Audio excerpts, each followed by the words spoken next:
Hello friends, मैं गौरव आप सभी का फिर एक बार स्वागत करता हूं हमारे प्यारे यूट्यूब चैनल ट्रू गार्डनिंग में। आज की इस वीडियो में हम देखने वाले कि कैसे हम घर पर पालक को ग्रो कर सकते हैं इसके बीज से। और आज की इस वीडियो में हम सीडलिंग से लेके पूरा हार्वेस्टिंग तक का प्रोसेस देखेंगे। और आज की जो हमारी वीडियो है 100% ऑर्गेनिक मेथड के ऊपर होने वाली है, यानी कि आज की इस वीडियो में हम किसी भी केमिकल फर्टिलाइजर का यूज नहीं करेंगे पालक को घर पर ग्रो करने के लिए। और साथ ही साथ आज की इस वीडियो में मैं आप सभी को बताऊंगा कौन से मंथ में आपको पालक की सीडलिंग कर लेना चाहिए, जिससे आप सभी को भी विंटर सीजन में इसके बेस्ट रिजल्ट देखने को मिले और क्या क्या हमें इनके प्लांट्स की केयर करना पड़ती है। यानी कि आज की जो हमारी video full of information plus interesting होने वाली है, तो इस वीडियो को आप पूरा लास्ट तक देखिएगा। बाकी अगर आखिरी तक ये वीडियो आप सभी को इंफॉर्मेटिव लगे तो इस वीडियो को लाइक, कमेंट, शेयर और हमारे चैनल को सब्सक्राइब करना ना भूलें, क्योंकि हमारे चैनल पर कुछ ऐसी अमेजिंग और इंफॉर्मेटिव वीडियोस आती रहती हैं। तो चलिए हम आज का वीडियो स्टार्ट करते हैं। तो फर्स्ट ऑफ ऑल, अगर आप सभी को भी पालक प्लांट्स को घरों में ग्रो करना है तो लगाने के लिए जो बेस्ट मंथ होता है वो रहता है अक्टूबर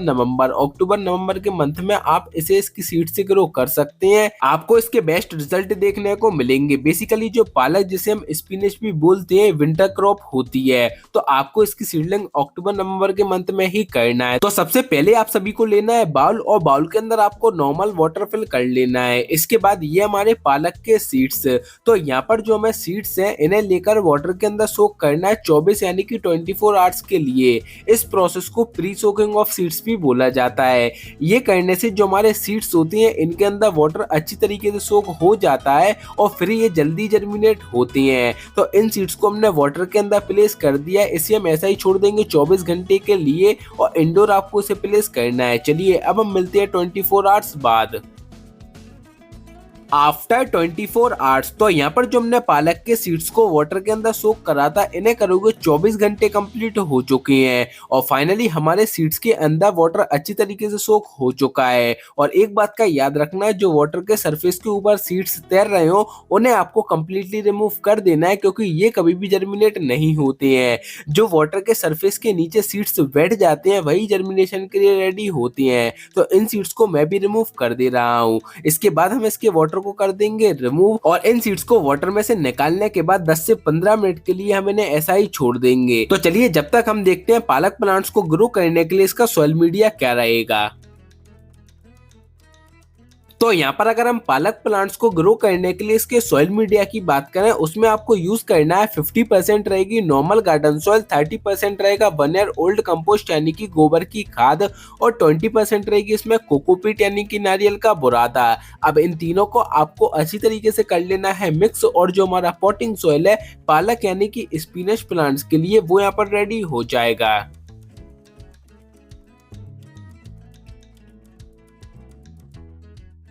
तो यहाँ पर जो हमारा पॉटिंग सॉइल था यानी कि सॉइल मीडिया था पालक प्लांट्स को उनके सीड्स से ग्रो करने के लिए, वो हमने यहाँ पर रेडी कर लिया है। एक बात का आपको याद रखना है, इनके सीड्स को आप डायरेक्टली फाइनल लोकेशन पर भी प्लेस कर सकते हैं, ये इजीली जर्मिनेट हो जाते हैं। ऐसा नहीं होता है कि इनके सीड्स को पहले आपको सीडलिंग मिक्स में लगाना चाहिए उसके बाद आपको उन्हें ट्रांसप्लांट करना चाहिए, तो ऐसा नहीं होता है। पालक के सीड्स को आप डायरेक्टली फाइनल लोकेशन पर भी लगा सकते हैं, आप सभी को इनके बेस्ट रिजल्ट देखने को मिलेंगे। तो आज हम पालक को ग्रो करने वाले कुछ इस टाइप की प्लास्टिक ट्रे में। अगर आप चाहें तो इस टाइप की ट्रे का भी यूज कर सकते हैं, पॉट का भी सिलेक्शन कर सकते हैं। अगर आप बेसिकली पालक को घर पर ग्रो कर रहे हो तो जो पॉट की चौड़ाई है और लंबाई है वो अच्छी खासी होनी चाहिए। अगर पॉट की डेप्थ ज्यादा नहीं भी होगी तो भी चलेगा, पालक इजिली ग्रो हो जाती है। लेकिन पॉट की जो चौड़ाई और लंबाई है वो आपको अच्छी खासी लेना है, जिससे आपको अच्छे और हैवी क्वांटिटी में रिजल्ट देखने को मिले। इसके बाद जो हमने पॉटिंग सॉइल रेडी करा था उससे हमने हमारी इस ट्रे को कर लिया है कंप्लीटली फिल और हमने हमारी सॉइल को मॉइस्ट भी कर लिया है। अब अगर आप बेसिकली पालक को घर पर ग्रो कर रहे हो तो आप इसे 2 मेथड से ग्रो कर सकते हैं। पहला, इनके सीड्स को आप डायरेक्टली सॉइल सरफेस पर स्प्रिंकल कर सकते हैं, ये इजीली जर्मिनेट हो जाएंगे। लेकिन इनके सीड्स को ग्रो करने का जो सही तरीका होता है वो यही होता है, या तो आप इनके सीड्स को रो वाइज लगाएं या कॉलम वाइज लगाएं, यानी कि या तो इन्हें आप वर्टिकली लगाएं या हॉरिजॉन्टली लगाएं। तो हम पालक के सीड्स को वर्टिकली ग्रो करने वाले हैं, तो हमने सॉइल में वर्टिकल कॉलम्स बना लिए हैं। ये हमारे पालक के सीड्स जिन्हें हमने वाटर के अंदर 24 घंटे के लिए सोख कर रखा था, और आप देख सकते हैं हमारे सीड्स में वाटर अच्छी तरीके से सोख भी हो चुका है। इन सीड्स को आपको लेना है और जो हमने यहाँ पर वर्टिकल कॉलम्स क्रिएट करे हैं इन्हीं के बीच में आपको इन सीड्स को लगाना है कुछ इसी सेम तरीके से। और हाँ, इन सीड्स के बीच में आपको डिस्टेंस भी अच्छा मेंटेन कर रखना है, जिससे इंडिविजुअल प्लांट्स की जो ग्रोथ है वो अच्छे तरीके से हो सके, यानी कि प्लांट्स की रूट्स अच्छी तरीके से डेवलप्ड हो पाए। अगर आप इन सीड्स की ओवरलैपिंग कर देंगे तो होगा ये, एट द एंड जो सीड्स है इनमें फंगस भी लग सकता है या सीड्स की डंपिंग ऑफ भी हो सकती है। इसलिए आपको इन सीड्स को डिस्टेंस पर ही प्लेस करना है कुछ इसी सेम तरीके से।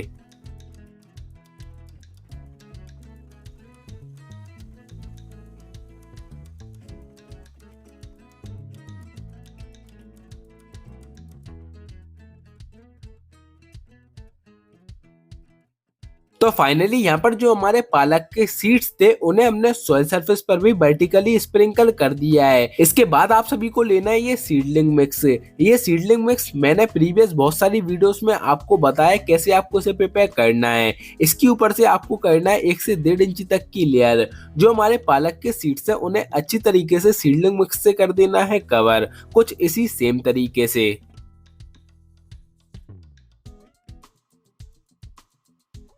तो यहाँ पर हमने ऊपर से सीडलिंग मिक्स की भी एक लेयर कर दी है। ऊपर से हल्के हाथों की मदद से थोड़ा थोड़ा प्रेस कर देना है, जिससे जो सीड्स है हमारे सॉइल के कांटेक्ट में आ जाएं। ऊपर से हम इसकी थोड़ी वाटरिंग और करेंगे।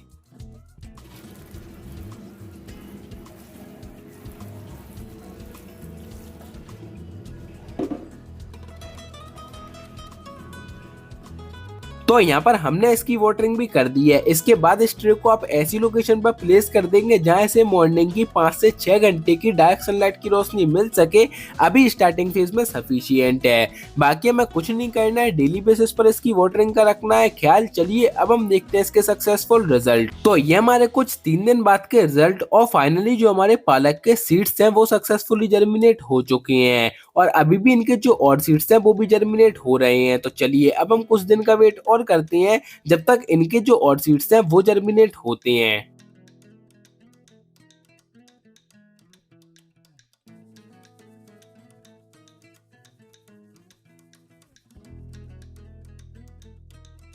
ये हमारे को 16 दिन बाद के रिजल्ट, और आप देख सकते हैं हमारे बेबी पालक प्लांट्स की जो ग्रोथ है वो कितनी अच्छी चल रही है। लेकिन यहाँ पर हमारे प्लांट्स के साथ एक छोटी सी प्रॉब्लम हो चुकी है, और इसका सॉल्यूशन भी मैं आप सभी को बताऊंगा आज की इस वीडियो में। जैसा कि आप देखेंगे हमारे पालक के कुछ प्लांट यहाँ पर गिरना स्टार्ट हो चुके हैं, और धीरे धीरे कर ये सूख भी रहे हैं, मुरझा रहे हैं और सूख रहे हैं। तो इसका सॉल्यूशन क्या है? सबसे पहले मैं ये रोग बता दूं आपको क्या है।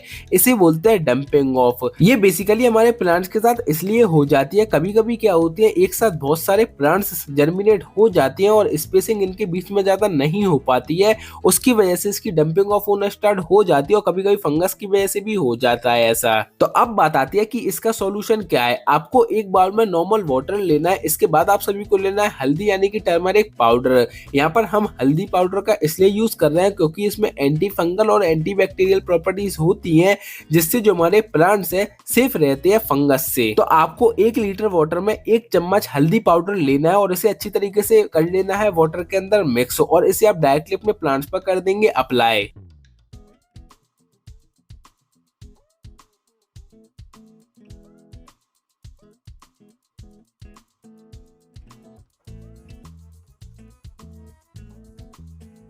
तो यहाँ पर जो हल्दी का पानी था उसे हमने हमारे प्लांट्स में भी अप्लाई कर दिया है। अगर आपके प्लांट्स के साथ भी ये प्रॉब्लम हो जाती है, ऐसा ही नहीं कि पालक के अकेले प्लांट्स के साथ, अगर आपने धनिया प्लांट्स को भी लगा रखा है या किसी फ्लावरिंग प्लांट्स को भी लगा रखा, और अगर आपके प्लांट्स के साथ डंपिंग ऑफ जैसी प्रॉब्लम हो रही है, तो आपको भी हल्दी पाउडर को डाल देना है। कुछ इसी सेम तरीके से डायरेक्टली आप इसे अप्लाई कर सकते हैं, आपके प्लांट सेफ रहेंगे। ये हमारे कुछ 36 डेज बाद के रिजल्ट, और फाइनली आप देख सकते हैं हमारे प्लांट्स की जो ग्रोथ है वापस से कितनी अच्छी हो रही है। ये सिर्फ और सिर्फ जो हमने बीच में हल्दी का सॉल्यूशन अपने प्लांट्स पर अप्लाई करा था उसी के बाद के रिजल्ट है और आप देख सकते हैं कितने अच्छे हमारे प्लांट्स की यहाँ पर ग्रोथ चल रही है।